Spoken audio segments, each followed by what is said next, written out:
first, let's talk about the BBC.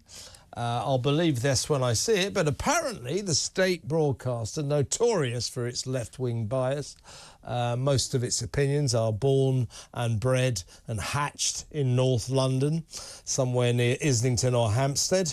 But apparently they now want to stop the rot, and they want to hire lots of people who are right-wing in order to redress the balance, so that you have a diversity of opinion at the state broadcaster, which seems to be a complete admission that right now there isn't diversity of opinion, and they're trying to get some new recruits to make opinions more diverse. So right now it's left-wing and biased, but they're doing their best to stop that. Let's talk to media commentator Nigel Pauley. Hi, Nigel.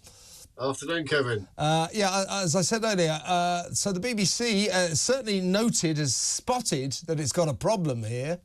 And it says that it's going to make sure that it hires people with right-of-centre views. But I've got this kind of picture in my mind of some kid sitting there saying, I'm a big Trump supporter and Brexit was brilliant, I'm a massive Brexiteer. I can't see the BBC giving him or her a job, can you? No, I can't. One thing the BBC is very good at, Kevin, is setting targets that it never actually reaches. And this is actually part of a workforce and diversity plan. And the original one they had was 50-20-12, which was to get 50% women, 20% BAME, and 12% disabled. And that really hasn't really worked out. They haven't actually met the targets on that. And guess what? It's always the managerial people at the BBC who they've got fewer women, fewer black people, fewer gay people, fewer disabled people. I'm not laughing at the fact they got fewer black, fewer gay people. I'm laughing at the fact that their plans to redress that balance, like so often at the BBC, have come to nothing. And now what they've worked out is they haven't got enough working class people, and they see working class people as right wing or Brexiteers. Yeah, they have, Nigel. They got lots of working class people. They work in the canteen and reception. Well, they haven't got that many. That's the really weird thing. Even counting all the ones who work in reception and the canteen probably went to Oxbridge. So the weird thing is that they think that if you're working class, and how they're judging this is on free school meals, your parents' occupation, whether you went to a state school. Now, funnily enough, guess what? The BBC have got about 7% of the nation went to private school, fee-paying schools. Nearly 20% of the BBC went to the fee-paying schools. So they think that they've got a certain echo chamber, and they're saying they want to change it. Bearing in mind that 40% of the UK is classified as working class or slightly right of centre, the BBC has got a pathetic number of them, under 20% at the moment, well under 20% of their employees, counting all the people you mentioned. So they're setting this target. Anne Foster's setting it. They feel that they need to have diversity of opinions. They need to have more right-wing views, they think. I just don't see it myself, Kelly.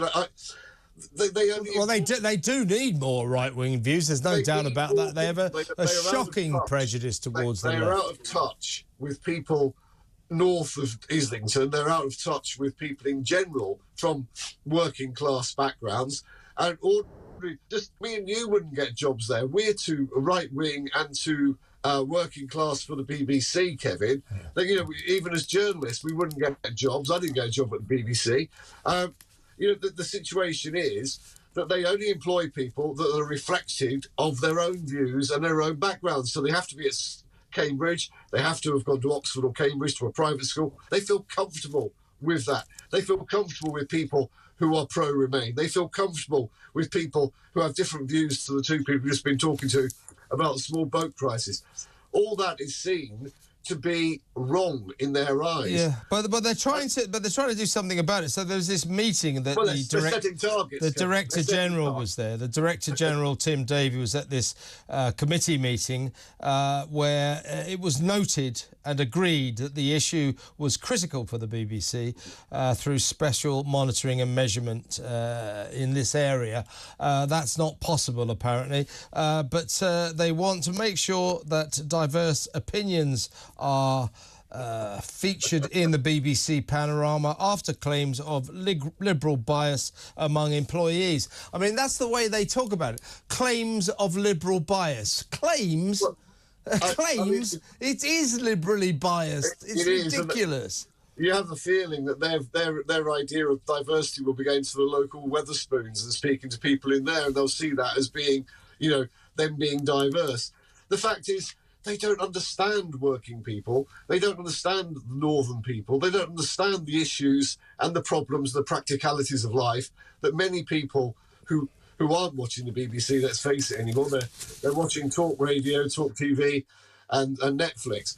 But, they don't really understand them.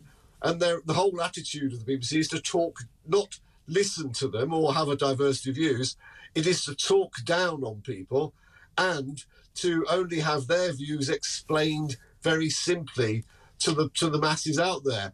They are preaching the viewpoints that they have, thinking that they are right, whichever area they're in. So it's going to be interesting to tackle this, but I think there'll be a kickback from within the BBC staff saying, standards are being lowered. We are moving to, as soon as there's any problem with the right, if a head of news comes from a Conservative background, there's a big issue. The fact that there are a couple of ex-Labour cabinet ministers working at the BBC in news jobs and things is not seen to be a problem. So there's always going to be this bias. The big news here, Kevin, is that they've actually finally admitted that they have a bias by saying they're going to try and stop it. That's the big issue. They've always tried to deny they have. Richard Sharp, the chairman of the BBC, was just about to depart because he helped Boris get a loan and didn't tell the BBC about it when he wanted to get the job of being the BBC chairman, but he's still there at the moment. He actually said at this meeting, he actually said the BBC does have a liberal bias. We know the BBC absolutely hates Brexit. It was prejudiced, frankly, in the coverage of Brexit. So what worries me about this initiative is a good idea to try and get a diversity of opinion, to get some right-wingers in as well as the many, many left-wingers. But I just don't trust their conviction. I don't trust their devotion to this task. Quite right. And if you look at the fact that it's been revealed that double the number of people going to Glastonbury this year, you couldn't get much more liberal left wing than Glastonbury. The sort of metropolitan elite all head out there. 1,000 BBC staff to cover Glastonbury. Are you kidding? 1,000 staff are covering Glastonbury this year. I don't even want to see Glastonbury. I only like watching Glastonbury when it rains. It's very funny watching the crowd get soaked, but apart from that, why does the BBC send 1,000 people down there to cover a bunch of hippies singing in a field? They sent less than 500 to cover a 3 weeks Olympics. I mean, this is where I'm saying they're out of touch, Kevin. This to them is deemed to be great value for money. How is a licence fee payer getting value for money for 1,000 BBC staff watching bands at Glastonbury, which are way above the heads of at least 40, 50, 60% of their viewership? It's ridiculous. It cannot be justified. The money, the licence fee, they're cutting programmes that people actually enjoy. They're cutting BBC 4, they're cutting various other programmes. Ironically, they're cutting music programmes, but they're wanging millions of pounds, and it will be millions of pounds on 3 or 4 days at Glastonbury. And guess what? They've also signed up 400, I think they've got 400, you're talking about hotel rooms. Well, they won't be getting hotel rooms around Glastonbury because the BBC booked those up years ago. Oh, really? Really? Well... 4 and 5 star hotels are all booked fully. Of course. And don't forget, this is our money. The BBC, incorrigible. It's unsavable, if you ask me. I don't care what they get up to. I just want to stop paying for it. I don't want to give them 160 quid a year anymore. Get rid of the licence fee and they can do what they like. But whilst we have to pay for it, whilst it's publicly funded, it should operate in an unbiased, unprejudiced way, and it doesn't.